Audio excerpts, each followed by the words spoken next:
today is expected to be the busiest day in the sky for the entirety of the holiday week, leading to airports packed with tired and weary passengers just wanting to get home. So here to show us how to be a good traveler is NewsNation travel editor Peter Greenberg. Peter, this is something you know a thing or two about, considering how much time you spend on the road. Where are you? Where in the world are you today? I'm at the Carlton Hotel in Cannes in France. Oh, that sounds lovely, my friend. All right, what is the first tip to being a good traveler? Well, not just for the holidays, but for any time of the year. You've heard the advice, always pick the first flight of the day. Yeah. I go one step beyond that. Pick the first flight of the day on an airline that's not based at that airport. And the reason for that is that means the plane that's going to take you out has come in the night before. Not only did the plane overnight, so did the crew. You'll be the first guys out, and you'll beat everybody else out. That's something I didn't think about. All right, love that. Now, before we click buy on those tickets, we always get the option of travel insurance. I always wonder this myself, Peter. Is it worth it? Do we get that insurance? You do not.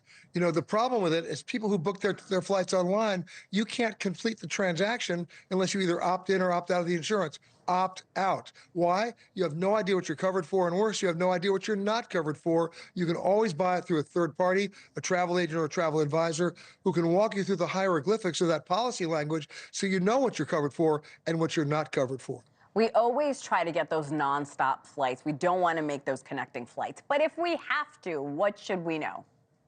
Well, a majority of Americans do make connecting flights, but they make another mistake. When you go online and make that reservation, I've seen flights with as little as 33-minute connect time between flights.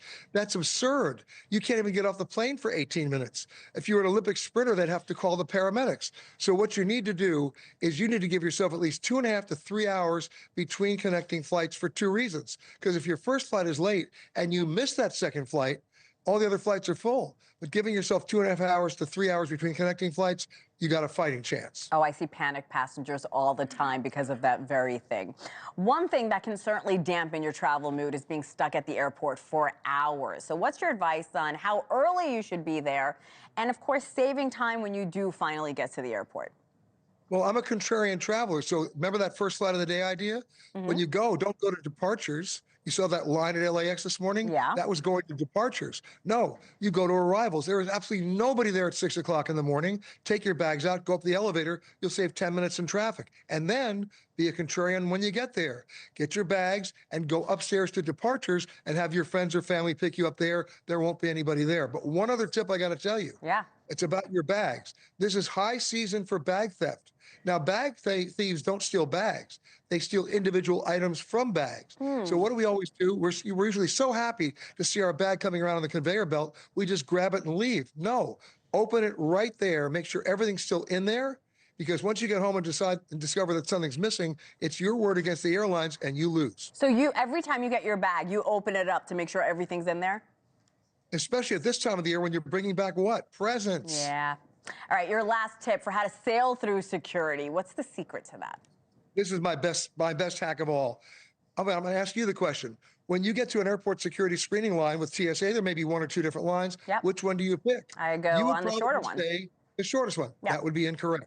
No, you don't. I don't care how long that other line is. Take a look to see how many TSA agents are actually looking at the monitor by the conveyor belt where the carry-on bags are going through. If there are two agents there, don't pick that line. That means they're training one of them, and every bag gets stopped for 3 minutes. Multiply that by the number of bags. You better read a book. No, pick the one with only one agent. You'll be much better off. Oh, that is great advice. All right, my last question. A big talker in the office is whether or not to recline your seat once you're on your flight. I don't know. I mean, it's hours long. You probably want to sit back, but you know better than I do. What does a good traveler do? The proper etiquette is this. If it's any time during the flight, you look to your neighbor behind you and say, is it okay?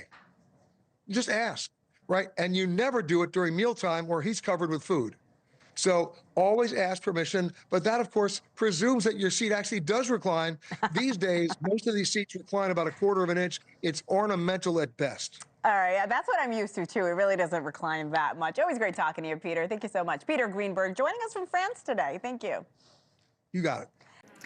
Thanks for watching. Go to joinnn.com to find NewsNation on your television provider. And don't forget to click the red subscribe button below to get more of NewsNation's fact-driven, unbiased coverage.